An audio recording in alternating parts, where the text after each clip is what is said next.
আসসালামু আলাইকুম। Doctor consultancy থেকে আমি আসাদুল্লাহ কনসালটেন্ট আছি, এমবিবিএস ফোর্থ ইয়ার। আজকে তোমাদের সাথে যে বিষয় নিয়ে আলোচনা করব, তোমরা জানো যে গতকাল 9 মার্চ মেডিকেল অ্যাডমিশনের প্রাইভেট মেডিকেলের আবেদন সম্পূর্ণ হয়ে গেছে, আবেদন শেষ হয়ে গেছে। এই আবেদন কিন্তু দীর্ঘ প্রায় 1 মাসেরও বেশি সময় ধরে এই আবেদনের সুযোগ দিয়েছে, প্রায় 1.5 মাসের কাছাকাছি। তো এখন বিষয় হচ্ছে যে তোমাদের মনে বিভিন্ন প্রশ্ন এখন উঠতে পারে, ওই প্রশ্নগুলো আমি উত্তর দেওয়ার চেষ্টা করবো। হ্যাঁ, প্রথম প্রশ্নটা হলো যে আবেদন কয় হাজার করেছে প্রাইভেট মেডিকেলের ভর্তির জন্য, এবার কয় হাজার আবেদন করেছে। এটার উত্তরটা হলো, এটা নির্দিষ্ট কোনো উত্তর নাই। হ্যাঁ, স্বাস্থ্য অধিদপ্তর কিন্তু এটা কিন্তু কখনো প্রকাশ করে না অথবা জানায় না কয় হাজার আবেদন করছে, কি লেনদেন, অথবা এটা ওইভাবে জানানো হয় না। হ্যাঁ, বিগত বছরগুলিতেও জানানো হয়নি অটোমেশন পদ্ধতি আসার পর থেকে। তবে যেটা আমার যে ধারণা, আমার যে অভিজ্ঞতা থেকে আমি যেটা বলতে পারি, এবার আবেদন কয় হাজার পড়ছে এটা আসলে জানার আগে আগে তোমাদেরকে বলি যে প্রাইভেট মেডিকেলে 67টা প্রাইভেট মেডিকেলে সিট আছে। কয়টা? 67টা প্রাইভেট মেডিকেলে সিট আছে তোমার 6293টা সিট আছে। হ্যাঁ, 6293টা সিটের বিপরীতে এবার আমার আইডিয়া মতে, আমার অভিজ্ঞতা মতে, না হলে আবেদন পড়ছে প্রায় 15,000-এর মতো। আচ্ছা, তাহলে বাংলাদেশে মেডিকেল অ্যাডমিশনে পাস করছে কয় হাজার? পাস করছিল 60,000 স্টুডেন্ট। হ্যাঁ, তার মানে এখান থেকে 15,000 আবেদন পড়ব স্বাভাবিক। গতবারে প্রায় 12,000-এর মতো আবেদন পড়ছিল। আর এবার যেহেতু প্রতিযোগিতা খুবই বেশি, এক, পাস করছে প্রচুর স্টুডেন্ট 60,000, 2, এবার সরকার প্রাইভেট মেডিকেলে ভর্তির জন্য কিস্তির একটা সুবিধা করে দিয়েছে, যেখানে আগে এক সময় ভর্তির সময় 21,24,000 টাকা দেওয়া লাগতো আর ইন্টারনিশো, আর এখন সেটা করেছে 60% টাকা, তার মানে প্রায় 12,74,000 টাকা। তার মানে অন্যান্য বছর যেসব পরিবারগুলি, যেসব দরিদ্র, হতদরিদ্র, মধ্যবিত্ত, নিম্ন মধ্যবিত্ত পরিবারগুলি প্রাইভেটে পড়ানোর নাম নিত না, একসাথে এত টাকা দেওয়া লাগতো বিদায়, ওরা কিন্তু আবার প্রাইভেট মেডিকেলে ভর্তি হয়ে যাবে, এমনকি ভর্তির জন্য এগিয়ে আসতেছে, এমনকি আবেদনও করছে। তো এটা আমি 15,000 না, এটা প্রায় তুমি ধরে রাখতে পারো যে 20,000 স্টুডেন্ট আবেদন করবেই করবে। বুঝতে পারছো? আচ্ছা, প্রাইভেট মেডিকেলে তোমার ধরে রাখো যে 20,000 আবেদন করবেই, স্বাভাবিক। গতবারে তো 12-13 হাজার জন আবেদন করছে। বুঝতে পারছো? আর বিষয়টা হচ্ছে, আবেদন এক জিনিস, নিশ্চয়ন এক জিনিস, ভর্তি হওয়া এক জিনিস। এখানে বিষয়টা আমি তোমাদেরকে আটটু ক্লিয়ার করে বলি যে যারা ফার্স্ট টাইমার আছে, সেকেন্ড টাইমার আছে, স্টুডেন্ট এখানে 2 ক্যাটাগরি। আর প্রাইভেট মেডিকেলে ধরো যে তোমার 80 কি 85% হচ্ছে তোমার সেকেন্ড টাইমাররা ভর্তি হয়। হ্যাঁ, আর ফার্স্ট টাইমার কিন্তু তেমন ভর্তি হয় না, ওরা আবার সেকেন্ড টাইমে করে চেষ্টা করে।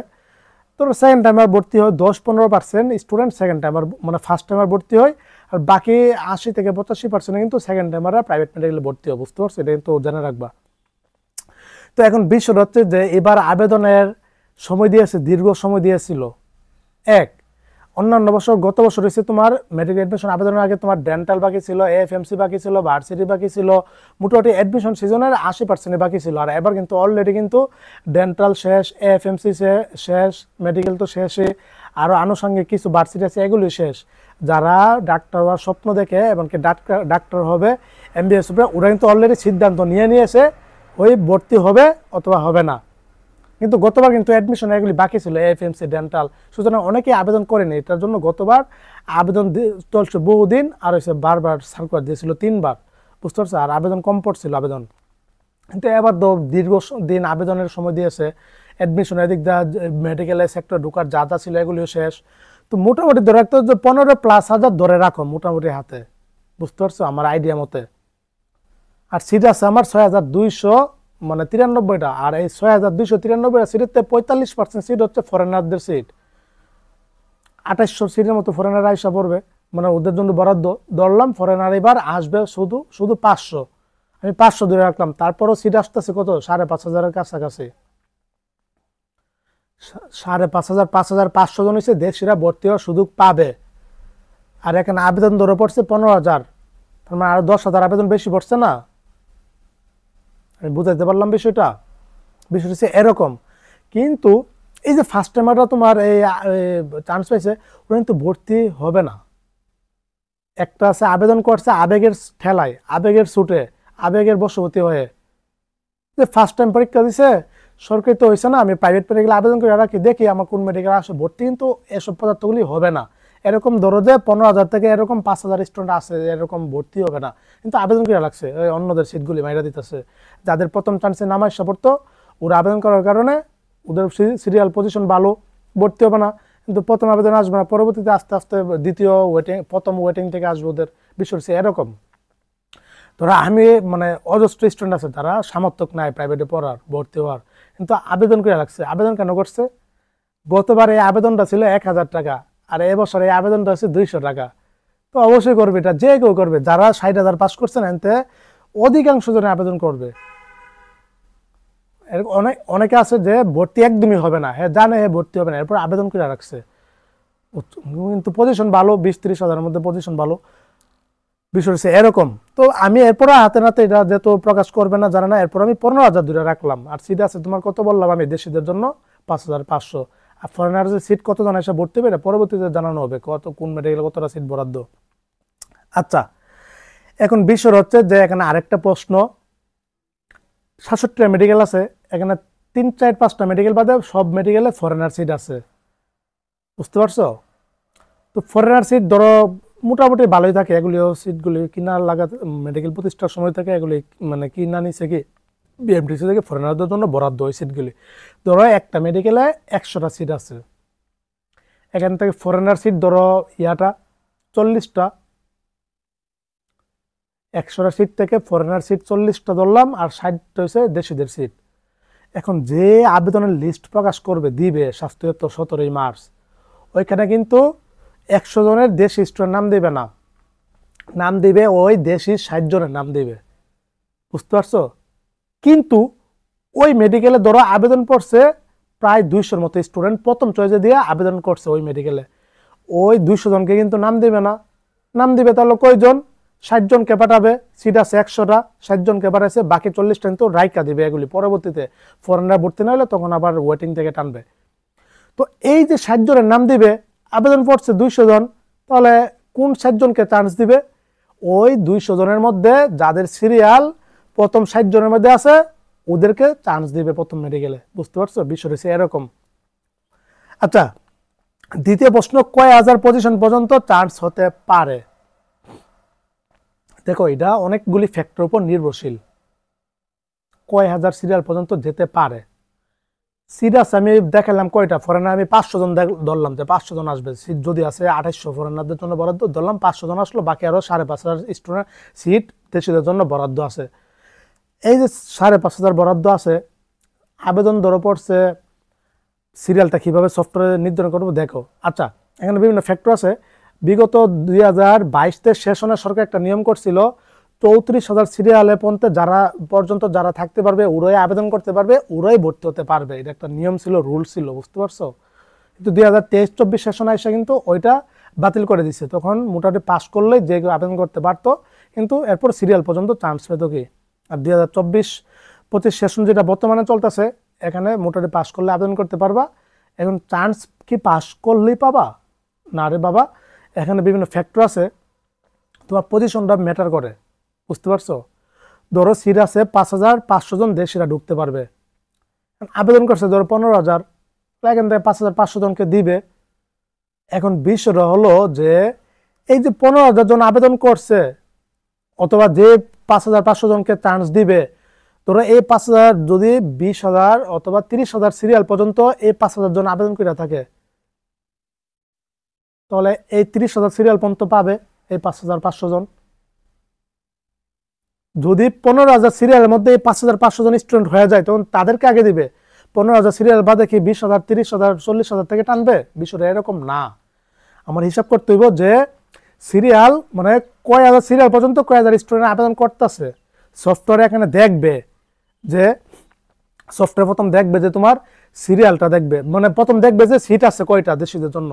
আমি ধরলাম 5,500 সিট দেশিদের জন্য বরাদ্দ আছে, তখন সফটওয়্যারে এই 5,500 পজিশন পর্যন্ত যারা আছে আবেদন আছে ওদেরকে নিয়ে নিবে সিরিয়াল পজিশন অনুসারে। 20,000-এর সিরিয়াল পর্যন্ত 5,500 জন সিট গেছে, 20,000 পর্যন্ত টানবে। ধরো 30,000 পর্যন্ত এই 5,500 জন পেয়ে গেছে, তখন 30,000 যারা 30,000 পজিশনের মধ্যে 5,500 জনকে টাইম দিয়া দিবে। তখন ওদেরকে নাম দেওয়ার পরে এখান থেকে কতজন নির্বাচন করে কতজন ভর্তি হয় ওইটার উপর আবার নির্ভরশীল করে পরবর্তীতে ওইটা দেখে যদি কিছু সিট ফাঁকা থাকে তখন ওয়েটিং থেকে দিবে, প্রথম ওয়েটিং, দ্বিতীয় ওয়েটিং, তৃতীয় ওয়েটিং, এভাবে ধাপে ধাপে যদি সিট ফাঁকা হয়। আচ্ছা, এবার আবেদন বললাম তো প্রতিযোগিতা বেশি, বলা যাচ্ছে না কি হয়। গতবার কি করছে, প্রথম আবেদনে কি করছে 34,000 পর্যন্ত টানছিল। ওই বললাম ডেন্টাল বাকি আছে, এফএমসি বাকি আছে, অ্যাডমিশন সিজন সব বাকি, তখন অনেকে আবেদনই করেনি, বুঝতে পারছো। এটার জন্য মোটামুটি 34,000 সিরিয়াল পর্যন্ত আবেদন টানছে, বুঝতে পারছো। কিন্তু এখানে দেখা গেছে যে অনেকের পজিশন দূরে থাকা সত্ত্বেও ওদের কোনো না কোনো মেডিকেলে আইসা পড়ছিল, ওই সিট ফাঁকা ছিল 40,000 45,000। বিষয় হচ্ছে যে আবার সরকার কি করছে, সিট ফাঁকা ছিল, তখন আবার কি করছে, দ্বিতীয় একটা সার্কুলার দিছে। ওই দ্বিতীয় সার্কুলার হচ্ছে 36,000 সিরিয়াল পর্যন্ত টানছিল। আবার কি করছে, দেখা গেছে যে দ্বিতীয় সার্কুলার দেওয়ার পরও সিট ফাঁকা আছে, তখন কি করছে জানো, তখন তৃতীয় একটা সার্কুলার দিছে। তখন ওই দ্বিতীয় সার্কুলারটা দিতে চাচ্ছিল না, কিছু সিট ফাঁকা ছিল, মানে 300-400 মতো। তখন স্টুডেন্টরা আন্দোলন করছে, তখন জুলাই আগস্ট বিপ্লবের শেষে দেশ ঠিকঠাক হওয়ার পরে স্টুডেন্টরা আন্দোলন করছে। আন্দোলন করার পরে মুটার সব বন্ধ করে দিছিল, বুঝতে পারছো। তখন আন্দোলন করার পরে তৃতীয় একটা সার্কুলার দিছে। তখন তৃতীয় সার্কুলার দিছে হচ্ছে, তৃতীয় সার্কুলারটা দেওয়ার পরে মোটামুটি আবেদনটা গেছে কয় হাজার পর্যন্ত জানো, 40,000 পর্যন্ত গেছে।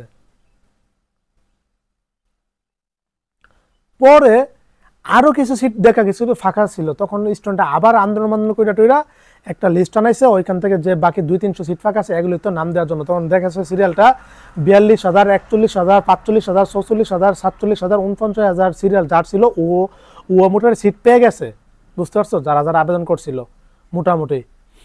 এ হচ্ছে কাহিনী। তো এটা বিভিন্ন ফ্যাক্টর উপর নির্ভরশীল। তোরা এবার বলা যাচ্ছে না বিষয়টা এবার কি হয় ঘটনা, এবার প্রচুর প্রতিযোগিতা, এটা হচ্ছে সত্য, যেটা বাস্তব, বুঝতে। এখন তো সবাই সচেতন, প্রাইভেট মেডিকেল কিন্তু এখন ডিমান্ডে, সরকারের মতো সমতুল্য। পরে অ্যাডমিশন দেওয়া লাগতেছে, এখানে ভর্তি হওয়ার জন্য প্রতিযোগিতা, চান্স পাওয়া লাগতেছে, প্রসেস দীর্ঘক্ষণ আবেদন করা লাগতেছে। আগে তো এত সব ছিল না, বুঝছো। আগে তুমি মেডিকেল অ্যাডমিশন দেওয়ার পরে পাস করলে 40 মার্ক পেলেই তুমি পরের দিনে গিয়ে যে কোনো মেডিকেলে ভর্তি হয়ে যেতে পারতা, কথা বলা সরাসরি সবকিছু সিট মিট কনফার্ম করে ফেলতা, একদম ইজি প্রক্রিয়া ছিল, বুঝতো। তোমার ইচ্ছা মতো, তোমার পছন্দের মতো যে মেডিকেল চাইতো ওই মেডিকেলে পারতা। তবে কিছু টপ মেডিকেল আছে ওইগুলোতে আবেদন করা লাগতো, ওইগুলোতে সিরিয়াল অনুসারে টানতো। এ হচ্ছে কাহিনী তোমার, বুঝতে পারছো। তো ধরে রাখো আমার আইডিয়া মতো আমি কি বলি, আমার আইডিয়া মতে প্রথম আবেদনে ধরো 30,000 34,000 পর্যন্ত টানবে। এখন যদি 20,000 সিরিয়ালের মধ্যে যদি 5,000 হয়ে যায়, তখন ধর 30,000 মতো যাবে না, সবাই তো আর ভর্তি হয় না, বুঝছো না। সেকেন্ড টাইমার তো এত বেশি থাকে না, ফার্স্ট টাইমার তো ভর্তি হয় না, সেকেন্ড টাইমার মোটামুটি ভর্তি হয় কি। তো ধরো যারা পজিশনে আসো, আমার কথার সাথে মিলে দেখো, 30 থেকে 34,000 সিরিয়ালে যারা আসো, দেখবে যে ওরা প্রথম যে লিস্টটা দিবে 17 থেকে তোমার নাম আসার সম্ভাবনা আসবে ইনশাল্লাহ, কোনো না কোনো এক মেডিকেলে তুমি চান্স পাবা, বুঝতে পারছো। আর তোমার পছন্দের মেডিকেল এগুলো আবার সিরিয়াল হবে, সফটওয়্যারে দেখবে পজিশন কত আছে, ওই মেডিকেল আবেদন পড়ছে কয়টা, যারা আবেদন করছে ওইখান থেকে যাদের সিরিয়াল ভালো ওদেরকে আগে দিবে, বাকিগুলো পরের মেডিকেলগুলোতে আস্তে আস্তে এভাবে ধাপে ধাপে দিবে, বুঝতে পারছো। তারপরে তোমার প্রথম ওয়েটিং থেকে ধরে রাখো যে মোটামুটি 35,000 পর্যন্ত যাবে। দ্বিতীয় ওয়েটিং, তৃতীয় ওয়েটিং থেকে ধরো 3টা ওয়েটিং লিস্ট দিবে, ধরো 40-45,000 পর্যন্ত যেতে পারে। এটা হচ্ছে মূল হিসাব, তোমাদেরকে আমি বুঝিয়ে দিলাম, বুঝতে পারছো। পরে এটা ভর্তি হওয়ার পরে জানতে পারবো বিষয়টা, ভর্তি হওয়ার পরে কয়টা সিট ফাঁকা আছে তখন জানা যাবে, কয়টা সিট ফাঁকা আছে তখন এটা দেখাবে। আচ্ছা, আরেকটা যে প্রশ্ন, মেধা অসচ্ছল কোটায় চান্স না হলে জেনারেল কোটায় কি ভর্তি হতে পারবা? তুমি অনেকে স্টুডেন্ট আছে যারা 4-5 স্টুডেন্ট আছে যারা মেধা অসচ্ছল কোটায় আবেদন করছে, এখান থেকে 4-5 জনের তো চান্স হবে না, চান্স হবে 300 জনের। বাকি জন কি করবে? বাকিটা তো মানে ভর্তি আর তখন জেনারেল কোটায় কোনো আবেদন করার সুযোগই নাই। হ্যাঁ, সুযোগ আছে, যদি সরকার গত বছর মতো মনে করে সিট ফাঁকা থাকে তখন দ্বিতীয় একটা সার্কুলার দিবে, ওই দ্বিতীয় সার্কুলার মতে তোমাদের যাদের মেধা অসচ্ছল কোটায় চান্স হয়নি তখন জেনারেল কোটায় ভর্তি হতে চাইলে তখন আবেদন করবে, আবেদন করার পরে যে মেডিকেল আসবে তখন ওই মেডিকেলে ভর্তি হতে পারবা। তবে ধরে রাখো দ্বিতীয় সার্কুলার অবশ্যই দিবে, বুঝছো না। সিট ধর এত বেশি ফিল আপ হবে না, বুঝছো না, প্রাইভেট মেডিকেল তো, এরপরে এত প্রথম আবেদন দেওয়া সিট কখনই ফিল আপ হবে না, কখনই না, বুঝতে পারছো। ধরো সর্বোচ্চ হইলে তোমার সিট ফিল আপ হবে না। আবেদন বললাম না, আবেদন করে রাখছে আবেগের বশবর্তী, কিন্তু ওদেরকে নাম পাঠাবে, তো ওরা যখন ভর্তি হবে না তখন পরবর্তীতে আবার ওয়েটিং দ্বিতীয় লিস্টে এরকম দিবে। কি ধরে রাখো দ্বিতীয় ওয়েটিং লিস্ট দিবে, যারা মেধা কোটায় আবেদন করছো ওরা, যদি সিট ফাঁকা থাকে, যদি দ্বিতীয় আবেদন দেয় তখন তুমি জেনারেল কোটায় ভর্তি হতে পারবা, তাছাড়া কিন্তু ভর্তি হওয়ার কোনো সুযোগ নাই, বুঝছো। এবার প্রাইভেট মেডিকেল সিট ফাঁকা থাকলো, সরকার যদি স্বাস্থ্য অধিদপ্তর থেকে যদি লিস্ট প্রকাশ না করে তখন তুমি জীবনে ভর্তি হতে পারবে না, কোনো মেডিকেল ভর্তিও নিবে না। আচ্ছা, বাংলাদেশের MBBS পড়া না গেলে কোন দেশে পড়বো? অনেকের এই পজিশন দূরে, অনেকের এই চান্স হবে না, অনেকে আবেদন করছো না, অনেকের সিরিয়াল দূরে থাকা সত্ত্বেও তোমার এমবিবিএস পড়ার স্বপ্নটা বাংলাদেশে কোনোভাবে আর নাই। কোটি টাকা দিলে তুমি আর পারবে না, কোনো মেডিকেল ভর্তি নেবে না, সিরিয়াল অনুসারে পজিশন অনুসারে চান্স পেতে হবে, লিস্টটা নাম আসতে পারে। তোমার উপায় কি? দেখো আমি তো ডক্টর কনসালটেন্সি প্রতিষ্ঠা করছি, বিষয় হচ্ছে যে যারা ফরেনার স্টুডেন্ট তো বাংলাদেশে এসে ভর্তি হয়, কারা ওদের ওই দেশে চান্স হয়নি সরকারি মেডিকেলে, বেসরকারি মেডিকেলে, অথবা অন্যান্য দেশে ওরা এত টাকা দিয়ে প্রাইভেট মেডিকেলে পড়তে পারেনি, পড়ার সামর্থ্য নেই, অন্যান্য দেশে কিন্তু প্রচুর টাকা প্রাইভেট মেডিকেলে। ইন্ডিয়াতে দেখে 1 কোটি টাকা খরচ যা, বাংলাদেশে তোমার এই 35-40 লক্ষ টাকা খরচ যা, তোমরা বাংলাদেশে এমবিবিএস কমপ্লিট করে ফেলে। ঠিক সেভাবে যাদের বাংলাদেশে সরকারিতে চান্স হয়নি, বেসরকারিতে চান্স হয়নি, ওরা কিন্তু বাংলাদেশে বসে থাকবে না, কিন্তু ডাক্তার হওয়ার স্বপ্ন, ওরা কিন্তু বিদেশ চলে যা। বুঝতে পারছো? আমি নিজে ডক্টর কনসালটেন্সিকে কিরগিজস্তান পাঠাই, অন্যান্য দেশে স্টুডেন্ট পাঠাই। কিরগিজস্তান বাংলাদেশ থেকে প্রচুর স্টুডেন্ট যা, 2টা সেশনে ভর্তি চলে, ফেব্রুয়ারি সেশন, সেপ্টেম্বর সেশন। যাদের চান্স হয়নি ওরা তো বসে থাকবে না, সামর্থ্য কাছে ডাক্তার হওয়ার স্বপ্ন দেখে, তখন ওরাই তো কিরগিজস্তান আমি পাঠাই দিই, আমি নিজে পাঠাই দিই। গত সেশনে কয়েকজন পাঠাইছি, কয়েকজন ছেলে মেয়ে, এই সেশনে অনেকে ফাইল টাইল জমা দিছে। বুঝতে পারছো? তো তোমরা যারা বাংলাদেশে চান্স হবে না ধরে রাখো, যাদের পজিশন 50,000, 52,000, 55,000, 58,000, 57,000, 59,000, 60,000, ওদের কিন্তু কখনোই চান্স হবে না, অথবা আসবে না। তোমাদের ওয়েট করতে হবে, একদম মে মাস পর্যন্ত ওয়েট করতে হবে। বুঝতে পারছো? তখন ওয়েটিং লিস্ট দিবে, তখন ওয়েট করে যদি দেখো যে সিট পাও তখন তো পেলে। তো এবার সর্বোচ্চ আমার জানা মতে 40-45,000 উপরে যাবে না, যেটা সত্য বাস্তব কথা, যেটা বলে দিলাম আগে থেকেই। বুঝতে পারছো? আর তুমি চাইলে তোমাদেরকে কিরগিজস্তানে, যেটা আমাদের এশিয়া মহাদেশের মধ্যে, চাইলে ওইখানে সরকারি মেডিকেলে অথবা বেসরকারি মেডিকেলে তুমি ভর্তি হওয়ার সুযোগ আছে, ভর্তি করে দিতে পারবো। A to Z সব কিছু আমি করে দিব। ওইসব ভার্সিটির সাথে আমার কনসালটেন্সির কানেকশন আছে, ওনাদের সাথে কথা আছে, সব কিছু মোটামুটি ভর্তি করে দিতে পারি। অলরেডি অনেকে আবেদন পাইছে, ওদের আবেদন করে রাখছি। অফার লেটার পেয়ে মানে কয়েকজনে পেয়ে গেছি, কয়েকজনে আবেদন করবো, ওদের অফার লেটার পাবো, তখন ওদের ভিসার জন্য এখান থেকে আবেদন করবো। ভিসা আসলে বাংলাদেশ থেকে ওদেরকে টিকিট কাটা পাঠিয়ে দেবো, বাস ইনশাল্লাহ চলে যাবে। চাইলে তোমরা এটাও করতে পারো। যারা আসো যোগাযোগ করবা, হোয়াটসঅ্যাপের নাম্বার দেওয়া আছে, আমাকে কল করবো অথবা হোয়াটসঅ্যাপ করবা, বিস্তারিত আমি তোমাকে বুঝে বলবো কত টাকা খরচ, এগুলি পরবর্তী ভিডিও আকারে ধাপে দিব। তো এই ছিল প্রাইভেট মেডিকেলে ভর্তির বিষয়ে আমি একটা ধারণা তোমাদেরকে দিলাম। বুঝতে পারছো? তবে এবার একটু প্রতিযোগিতা বেশি, এটা সত্য। 1 পাস করছে 60,000, 2 কিস্তি সুবিধা দিচ্ছে, এই জিনিসটা খুবই ইফেক্টিভ। এটার জন্য অনেক, তোর গত সেশনেই আমার কাছে প্রাইভেট মেডিকেলে ভর্তির বিষয়ে ফোন আসছিল 50-60টার মতো, আর এবার গত 1 মাসে আমার কাছে ফোন আসছে 1000+, শুধু প্রাইভেট মেডিকেলে ভর্তি হওয়ার জন্য, পরামর্শের জন্য, ভর্তি হওয়ার জন্য, কিভাবে কোন মেডিকেলে ভর্তি হবে, কোনটাতে একটু কমায় দিতে পারবো, কোনটাতে একটু মনে করো কিস্তি সুবিধা মানে 5 বছর 4 বছর করে দিতে পারবো, কোনটাতে সুযোগ সুবিধা ভালো সব দিক দিয়া, এই সবগুলো বিবেচনা করে আমার কাছে ফোন আসছে 1000+। কিন্তু এগুলি করি। বুঝতে পারছো? তো যাই হোক, এই বিষয়টা ছিল। 17 তারিখ পর্যন্ত অপেক্ষা করো, আর 7 দিন পরে রেজাল্ট দিয়ে দিবে তোমাদেরকে, তখন আমি বিস্তারিত জানতে পারবো কয় হাজার পর্যন্ত টানছে, তখন করতে পারবো। সবাই ভালো থাকো, সুস্থ থাকো, সকলের জন্য অনেক অনেক শুভকামনা রইল। আজকে না খায় রোজা রাখছে, ঘুম থেকে উঠতে পারিনি, আমি ঘুমাই 2টা-3টা বাজে, যখন 4টা বাজে ঘুমিয়ে যায় 1-2 ঘন্টার জন্য, তখন আর উঠতে পারি না।